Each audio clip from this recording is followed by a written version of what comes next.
S H Urdu story دیکھنے والوں کو السلام علیکم پیارے دوستوں، اگر آپ میرے چینل پر نیو ہے تو چینل کو سبسکرائب کریں۔ ایک مرتبہ کا ذکر ہے کہ ایک فقیر جہاں بھی کہیں جاتا بس یہی سزا لگاتا، 3 باتیں سن لو اور ایک ہر بات کا موازنہ کر لو اور 100 روپے دے دو۔ کوئی بھی اس کی اس صدا پر کان نہ دہراتا تھا۔ تنگ آ کر فقیر دریا کے کنارے چلا گیا۔ وہ کنارے چلتا جاتا اور بڑبڑاتے ہوئے لوگوں کو کوستا جاتا۔ اتفاق کی بات یہ ہے کہ وقت کا بادشاہ بھی سیر کرنے وہاں آ گیا تھا۔ اس نے فقیر کو کوستے ہوئے سنا تو اسے بلا کر وجہ پوچھی۔ فقیر نے اپنا تعارف کرواتے ہوئے کہا، میں ایک تھکا ہارا بد نصیب ہوں جس نے قیمتی سودا سستے داموں فروخت کرنے کی کوشش کی مگر کسی نے بھی میری نہ سنی۔ بادشاہ بولا، اب فقیر کہو، میں تمہاری شرط منظور کرتا ہوں۔ فقیر خوشی خوشی تیار ہو گیا۔ اس کے بعد فقیر نے 3 باتیں سنائی۔ نمبر 1، رات کو جاگنا مفید ہے۔ پہلی بات بتا کر فقیر نے بادشاہ سے موازنہ کیا اور 100 روپے کی شکل کر لیا۔ نمبر 2، آنے والے کی ترقیم کرنے میں بھلائی ہے۔ دوسری بات سنا کر فقیر نے بادشاہ سے مزید 100 روپے لے لیے۔ نمبر 3، ضدی کے سر پر جب تک 100 جوتے نہ مارے تو اس کی اصلاح نہیں ہوتی۔ یوں فقیر نے اپنی تیسری اور آخری بات کہہ کر 100 روپے لے کر چلتا بنا۔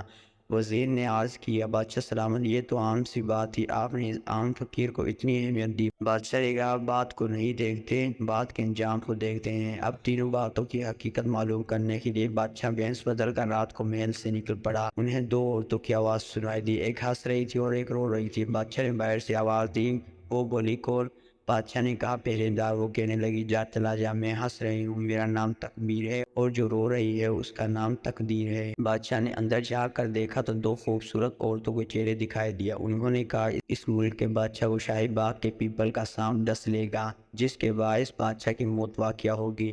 بادشاہ وہاں سے رخصت ہو کر سیدھا اپنا محل پہنچا۔ اب وہ اس بات کی تصدیق پر پرکھنا چاہتا تھا۔ اس نے شاہی خزانے سے صداقت اور خیرات کی تقسیم شروع کر دی۔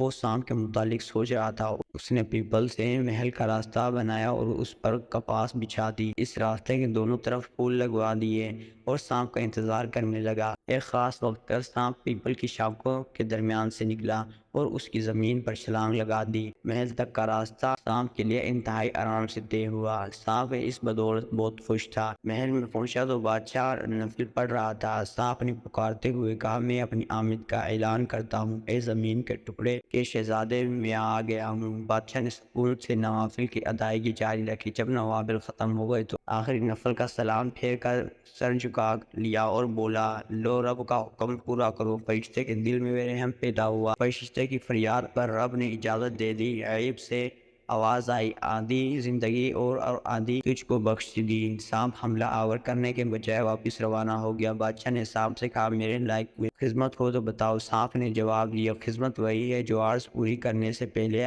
کی جائے۔ بادشاہ کو رات جاگنا اور اس کی تقدیر کرنے کا صلہ مل گیا۔ اب فقیر کی تیسری بات آزمانے کا آن پہنچا۔ دوپہر کے وقت بادشاہ اپنی ملکہ کے ساتھ 7ویں منزل پر بیٹھا شہر کے نظارے دیکھ رہا تھا۔ یہ وہ زمانہ تھا جب جانوروں کوئی انسان کی طرح بولتے تھے۔ ایک روٹی ہوئی بھیڑ نے چترے سے کہا، اگر تم اس وقت گھاس لے آؤ تو میں مان جاؤں گی۔ چترے نے 3 چھلانگیں لگائی لیکن کامیاب نہ ہوا۔ بھیڑ گھاس کے تقاضے پر مسلسل اڑی رہی۔ چترے نے پہلے ہی بہت منتیں کی، گھاس کو بھول جاؤ جو باوجود کوشش کے نہیں حاصل ہو رہا۔ تنگ آ کر چترے نے اپنی جلد کو پھاڑا اور پھر پیڑ کو ایک زوردار ٹکر دے دی۔ بس ٹکر لگنا تھا کہ بھیڑ نے دل سے نڈال ہو کر سر جھکا لیا اور ضد تک کر دی۔ بادشاہ یہ مناظر دیکھ کر ہنس پڑا۔ ملکہ نے ہنسنے کی وجہ پوچھی تو بادشاہ نے کہا، کوئی بات نہیں، جانے دو۔ ملکہ نے جھلجھلا کر تاش کے پتے پھینک دیے اور کہا، اگر کوئی بات نہیں تو پھر جاؤ، میں نہیں کھیلتی تاش۔ ملکہ کو ہر دھمکی کو دیکھ کر بادشاہ تاش میں آ گیا۔ اس نے غصے کی حالت میں 100 مرتبہ جوتی ملکہ کے سر پر مار دی۔ ملکہ بے ہوش ہو کر پڑی۔ اس واقعے کے بعد ملکہ آج کسی سے اس کا حال نہ پوچھے گی۔ مراد یہ ہے کہ کبھی ان گواری باتوں کا مطلب نہ پوچھے گی۔ اس طرح فقیر کی تیسری بات اس کی سچائی بھی بادشاہ پر آمیزہ ہو گئی۔